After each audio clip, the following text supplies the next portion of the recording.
Hey, it's Laura with your latest tech update. You have a LinkedIn profile, right? You may soon be asked to verify your account. The business networking platform's taking action to deal with a flood of fake profiles. These convincing-looking accounts are being used to spam other people, tricking them into downloading malware or revealing personal data. LinkedIn's owned by Microsoft. It's working with the secure identity platform Clear to introduce a new verification program.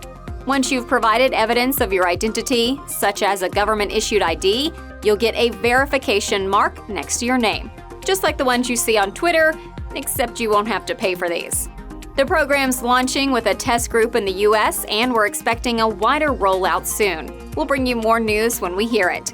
In the meantime, if you need help keeping all your accounts secure, get in touch. That's your tech update. More next week.